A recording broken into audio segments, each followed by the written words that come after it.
Hello Alberta, this is Frank Severely Normal, back for another Frank Talk with you Severely Normal Albertans.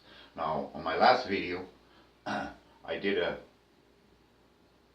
the Hildebrand rule and the politicians, by their actions and their words, showing you that they colluded to deceive you, to make you think they had done something when they really had done nothing at all. Now, in today's short video, I want to show you the willingness and maybe collusion between the politicians and the media,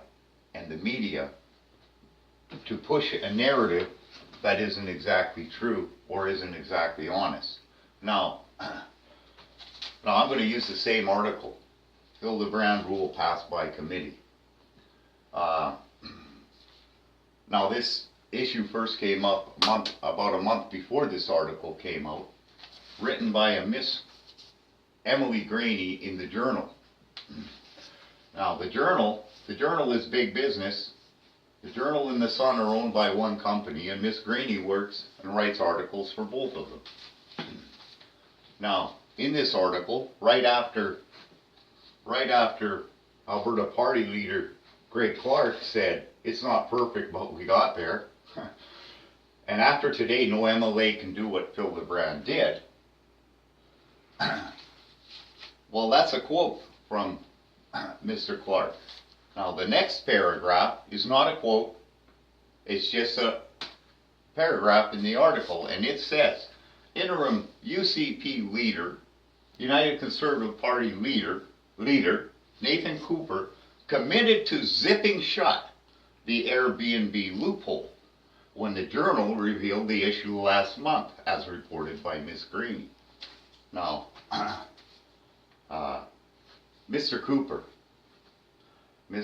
you're not the lawyer in the bunch. That would be Mr. Clark. Mr. Cooper is a veterinarian turned politician in the bunch. Now, Mr. Cooper, in order for there to be a loophole in this regard is something to get around the rule. Now, if there was no rule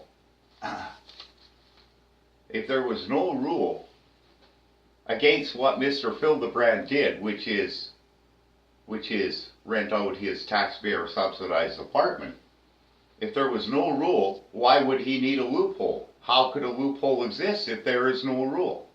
So this is all just words to make you think that the politicians did something. Now, I noticed that Ms. Graney is the one who brought this first to light about what Mr. Hildebrand had done bad. Now, she did some investigative reporting and found out that he rented his thing on Airbnb. She's such a great investigator. But in this article, she never asked one question of these politicians. She just wrote down their narrative and in fact helped it along. Or maybe it was the editors. Let me point out to you the way this has been done. The Hildebrand rule. Hildebrand, bad. But we made a rule against him. Hildebrand is bad. Oh, look at the byline. Prevents MLAs from renting out on Airbnb. Airbnb is bad. Hildebrand bad. Airbnb bad. All the leaders are honorable. If we throw Hildebrand in the ditch, nobody will be looking at what we're doing. That's what this article suggests to me. I think it's about time we got a little bit of governance, responsible governance in Alberta, rather than just a whole bunch of politicking. Now, that's the last that I'm going to say on this matter, on this little matter. I just wanted to show you that things are not always as they seem. I'm going to fill in my board a little bit here, my political board here, because a lot has happened. A lot has happened, not since I did the last video, because that was just a few days ago, but since I did the previous one, which was, I stopped once I read this article, because I knew these were the next videos I wanted to do. So now we're going to fill in a couple things here, because a lot has gone on here. First of all, Mr. Greg Clark stepped down to make way to have a leadership race on the Alberta Party. So this is the Alberta Party here now, and we had a leadership race, and lo and behold, there's Mr. Mandel as leader of the new of the new Alberta and the newspapers a few months ago when O'Neill and them were, and Mr. Clark was saying, oh, maybe it's time we got some more the newspaper was saying the fledgling Alberta Party. Let me tell you, the Alberta Party has been around since 1985. A convenient vehicle for the politicians to latch onto to use to try to rise to the top. Just a convenient vehicle. Now, so we got Mr. Mandel here, and O'Neill's there. I don't know where Kerry Candell is. I imagine she's running for the Alberta Party. I haven't heard nothing about her. Of course, I'm in Edmonton, she's in Calgary, so we don't know what's going on there. I don't know what's going on. Doesn't really matter. But I have heard something that a Mrs. Burns, Burns, one of the original people who started the Wild Rose, has now come up with a new party called the Alberta Advantage. Alberta Advantage Party. So now you've got the Alberta Advantage Party.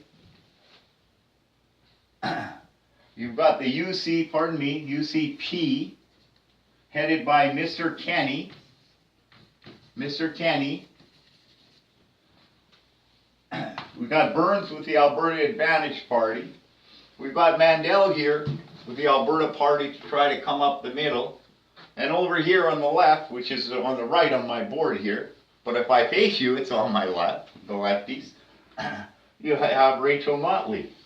And she's doing everything she can to try to win another term. Now, there's a lot of other things. Oh, did you see the hockey game last night? I love the Oilers. I love hockey. I got my towels out here. My cats sit here when I watch hockey. Anyway, I heard Mr. Cates has some new business partners, new employees, business partners. I hear he's associated with more people now. I hear that Mr. Daryl Cates is associated with Bob Nicholson.